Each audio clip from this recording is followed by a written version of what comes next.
Hello there, everybody, and welcome to another edition of the Ask Dr. Jack Show. I am Dr. Jack Belis, chiropractor in Omaha.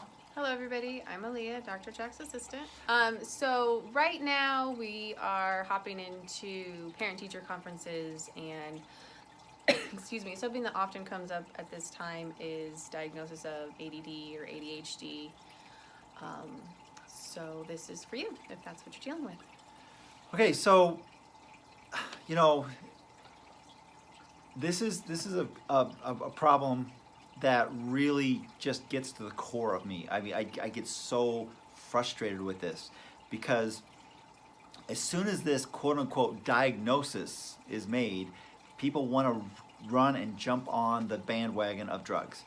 And I get it. They want to help their kid out. They want their kid to be successful, and but as soon as they hear that diagnosis, it's like, okay, this is the drug that everybody's using. And it just floors me. I mean, people don't realize that these drugs are in the same class of drugs as cocaine. Would you really want your kid or your grandkid on cocaine? I mean, it's crazy. It's not even just the same class. I mean, look up the chemical makeup of it. It's just a couple little salts or whatever off. It's kind of crazy. Yeah. And from the teacher's perspective, okay, you got more students in the classroom now than they have in the past. They want to try to maintain discipline. But I don't know, when I was a kid, there was 36 of us in the classroom in my grade. Teachers maintain discipline. Now, I get it. They've got their hands tied behind their backs a little bit now because they have to be a little more cognizant of lawsuits. I mean, parents in my day, they didn't sue. If you Heaven forbid your child get offended. Yeah, if something happened and the teacher got mad, it's like, okay, son or daughter, what did you do wrong, and let's get this fixed. Nowadays, it's, oh my gosh, my child is perfect. If there's something wrong, it's the teacher's fault. We're going to sue the school for emotional damage to our child. And so I get it. From the teacher's standpoint, they do have their hands tied behind their back a little bit. But there's got to be another solution other than giving them a drug that's going to basically zone this kid out and not make them fully aware of everything that's going on.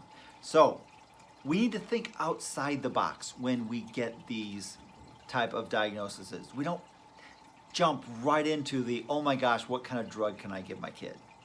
So, first thing that we could do. One of the first, me or you? You. Okay. One of the first things that you should kind of always try when you're having health problems is your diet. What you put into your body severely affects your health and your mental health and the physicality of your body, the way you move, how you feel physically. You are what you eat, and we know for sure that things like grains turn to sugar in the body. Sugar makes kids hyper. We also know that different hormones are made in the gut, and that grains aren't very good for your gut bacteria and gut health. So you have those two factors going against you with grains. Think about what your kids are eating. What's the first thing everybody talks about breakfast being this most important meal of the day. What do we eat for breakfast? It's almost always cereal. And hey, I get it. I grew up like that. I didn't know any different. I mean, yeah, go to the cupboard, pick out what kind of cereal I want, get off to school. It's easy, it's convenient, but we are more educated now. Back in my dad's day, people smoked, didn't think anything of it because there was no, research that showed how bad it was for you. Well, there was. They just didn't share it with the public. Well, but nowadays we know, and you don't just go. I mean, just you intentionally make the decision to smoke. If you're doing that. We need to get more of this education out about grains so that people are intentionally making that decision if they want to. Because there's a lot of healthy ways to have a breakfast that don't include grains. Just having a bowl of hard-boiled eggs that you did on Sunday night for the whole week, people can grab and go in the morning on their way out the door. It's easy, it's convenient, it's not very messy, and that's just one possibility. grab an apple, grab a banana. None of those are great options, the apple and bananas, because there's a lot of sugar in those, but it's a lot better than the grains. And they have other things in them that are healthy. See, grains don't have anything really in them that's healthy. They turn to sugar and that's about it. A banana has like potassium and vitamin A. Apples are healthy for you. Yes, they have sugar, but they have other health benefits. That's right.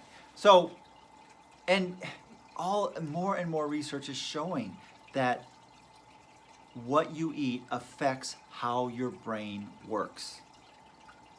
The research is there. So that's a great place. And if you need help with that, we're here to help you.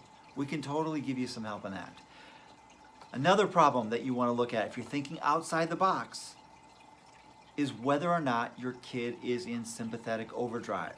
Because if your kid is in sympathetic overdrive, your brain is going to be working in a different way, and you're going to have all this nervous energy that you've got to get out. So what does that mean? Well, basically, it has to do with how your body is processing stress. And whether it's physical or chemical or mental emotional, there is so much more stress in our kids' lives than there was 30, 40, 50 years ago that, it is really crazy. Yeah, I mean, our kids are being told that the world is going to end in 12 years. Just so that all parents, whether you agree with it or not, these kids are stressed out. They are, and for a lot of other reasons too. Family lives, information overload. I mean, there's not anywhere near as much exercise as they used to get. I mean, there's a lot of really great reasons for there to be a lot more stress in kids' lives. And if the stress is overwhelming for that particular kid, it might not be for everybody else in the family, but that one kid, it might be overload. It puts the kid into what we call fight or flight mode. In other words, back in the caveman days, if you got really stressed out really quickly, you had to either be able to fend off the impending danger or pick up and run away from it. So that basically caused the brain to kind of shut down in some aspects, and in other aspects put a lot of blood to the exterior muscles so that you could accomplish those physical activities. So now here's this kid in class who's in this fight or flight mode. What's he going to do? He's going to be all rambunctious. He's going to get up. He's not thinking right. He's more concerned about, his brain is more concerned about other things other than what am I supposed to be doing? It's very, very likely explanation of why so many of these kids are being quote unquote diagnosed with ADD or ADHD. And so that doesn't require a drug to fix. We can fix that with other things. So just realize that there is an outside of the box that you can go to with this particular problem. And please, if this concerns you, if this concerns one of your relatives or family members or whatever, share this with them. Physically pick up the phone and call them and say, hey, did you see this video I just sent you? Make sure that you get this, because this could be amazing difference in that poor kid's life.